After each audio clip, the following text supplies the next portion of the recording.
안녕하세요. 그림일 가족 여러분. 오늘 목요일 아침. 네, 오늘도 이렇게 매일 한 말씀으로 또 오늘 하루를 시작하는 모든 분들에게 오늘 하루 동안 하나님께서 나에게 주신 것들을 더 많이 볼 수 있고 또 더 깊이 감사할 수 있는 그런 은혜가 있기를 간절히 기원합니다.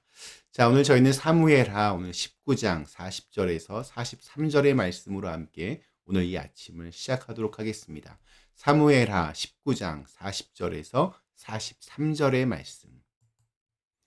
왕이 길갈로 건너오고 기맘도 함께 건너오니 온 유다 백성과 이스라엘 백성의 절반이나 왕과 함께 건너니라.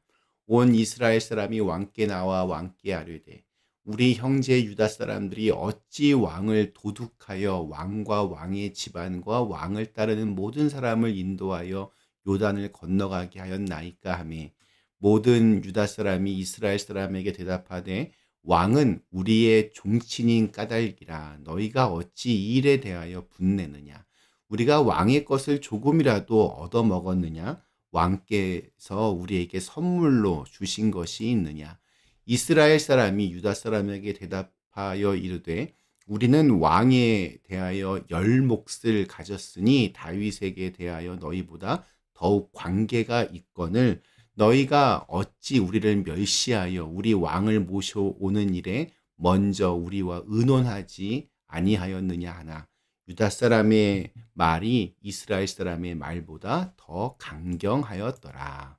아멘. 네, 이제 다윗은 예루살렘으로 돌아갑니다. 참으로 이렇게 우여곡절이 많았던 귀환입니다. 오늘 읽은 말씀은 이제 내일 읽을 말씀과 연결된 그 배경을 설명하고 있는 브릿지 역할을 하고 있는 내용입니다. 예루살렘으로 돌아가는 길에 다윗은 참 많은 사람들을 만났습니다. 근데 그 중에는 자기의 이익을 위해서 달려온 사람도 있었고 또 충심과 진심을 가지고 다윗을 만난 사람도 있었습니다. 그리고 오늘은 북쪽 이스라엘 사람들입니다. 이스라엘은 나중에 남유다, 북이스라엘로 갈라집니다. 어느 날 갑자기 그렇게 된 것이 아니라 이들의 갈등은 역사적으로 꽤 오래되었습니다. 남유다를 대표하는 것은 유다 지파입니다. 12지파 중에서 가장 인구수가 많았고 또 가장 힘이 센 지파였습니다.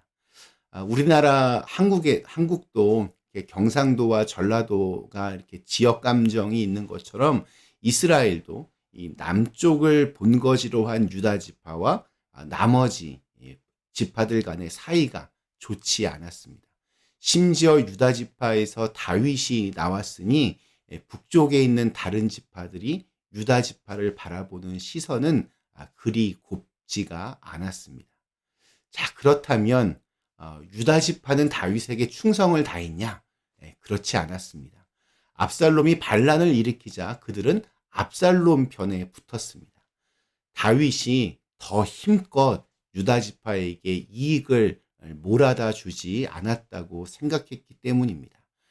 다윗은 압살롬을 제압한 후에 우선은 유다 지파에게 공을 드립니다. 그래서 반란군의 총사령관이었던 유다 지파의 아마사를 자신의 군대 장관으로 임명을 했습니다.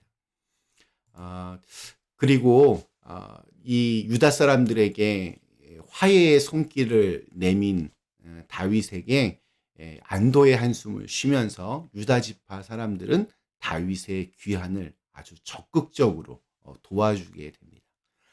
남쪽 이 유다 지파 사람들이 그리고 북쪽의 이스라엘 지파 한 반 정도가 다윗 왕을 모셔오는 일에 함께 동행하고 그래서 모셔오게 되었는데 이 일에 약간 소외를 당했던 다른 이제 북쪽 이스라엘 사람들이 남쪽 유다 지파 사람들을 향해서 시비를 걸어오기 시작합니다. 왜 우리와 상의하지 않았느냐?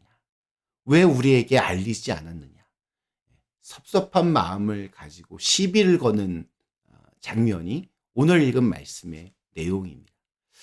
어쩌면 우리 인간들이 가지고 있는 가장 큰 질병 중에 하나, 그것은 섭섭병이라는 생각이 듭니다. 이 섭섭병이 신앙생활을 하는 데 있어서 또 살아가는 데 있어서 어쩌면 가장 큰 영적인 질병일 때가 많이 있습니다. 지금 북쪽 이스라엘 사람들 바로 이 섭섭병에 걸린 겁니다. 다윗 왕을 다시 이렇게 모셔오는 일에 왠지 자기들이 좀 뒤처지는 것 같고 소외를 당한 것 같은 느낌을 받았던 그들은 이 유다 사람들을 향해서 시비를 걸면서 왜 우리에게 말하지 아니하였느냐?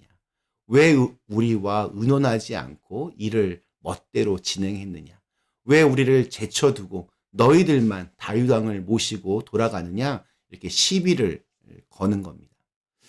오늘 우리들도 이와 비슷한 일을 경험할 때 있습니다.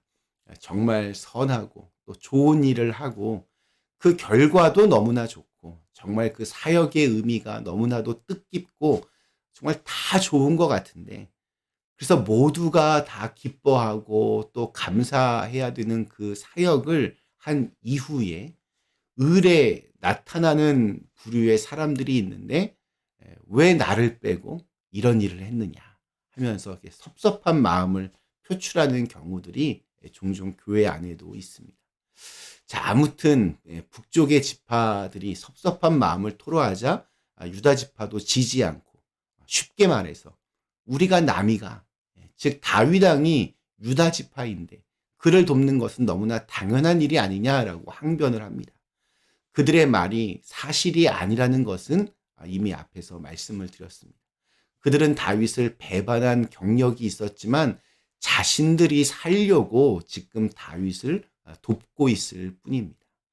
유다 지파의 변명에 북쪽 지파들은 비록 왕이 너희 지파 사람이긴 하지만 우리가 10지파나 더 많기 때문에 왕에 대하여 주장할 수 있는 권리를 너희보다 10배는 더 가지고 있다. 라면서 목소리를 높입니다. 참 유치합니다. 실제로 보면 이 정치 뭐 이런 것이 이렇게 유치할 때가 참 많이 있습니다. 아무튼 유치한 싸움은 끝이 없습니다. 그런데 이와 비슷한 장면이 갑자기 떠올랐습니다. 우리 예수님의 12제자들도 툭 하면 이런 대화를 했던 것으로 기억이 납니다. 누가 더 예수님과 가까운가? 누가 더 앞으로 높은 자리에 올라갈 것인가? 뭐 이런 거 놓고 서로 언쟁을 벌인 적이 한두 번이 아닙니다. 마치 예수님을 따르는 이유가 어떤 큰 이득을 얻기 위한 싸움처럼 말입니다. 그런데 예수님을 따르는 것은 내가 굉장한 어떤 이득을 보기 위한 것이 아닙니다. 왜냐하면 예수님을 따르는 것 자체가 다른 것과 비교할 수 없는 유익함이고 큰 하나님의 선물이기 때문입니다. 무엇인가를 바라고 무엇인가를 얻기 위해서 하는 행동은 위선과 가식인 경우가 대부분입니다. 이번 주일은 저희가 추수감사주일로 지킵니다. 일주일 동안 올 한 해 나에게 주신 것을 돌아보면서 감사한 것들을 적어서 봉헌하자고 말씀을 드렸습니다. 어쩌면 우리의 인생은 섭섭함과 감사함의 싸움인 것 같습니다. 내 인생에서 감사함보다 섭섭함이 더 커지면 인생은 불행할 수밖에 없습니다. 오늘 우리에게 주신 하루 섭섭함보다는 감사한 것이 더 많이 보여지는 은혜가 있기를 간절히 기원합니다. 잠시 함께 기도하시겠습니다. 사랑의 하나님, 오늘 이 북쪽 지파와 또 이 남쪽 유다 지파 간의 이 언쟁, 이 유치한 언쟁을 보면서 정말 참 많은 생각들을 하게 됩니다. 우리 안에서 섭섭함보다는 감사함이 더 많이 보여지고 또 많이 우리 안에 충만해지는 역사가 있게 하여 주시옵소서. 쓸데없는 것에 별로 중요하지 않은 것에 목숨 걸고 싸우지 않게 하시고 언제나 주님께서 우리에게 원하시는 그러한 화해와 평화와 또 서로 간의 하나됨을 늘 추구하며 살아갈 수 있도록 인도하여 주시옵소서. 예수님의 이름으로 간절히 기도드리옵나이다. 아멘.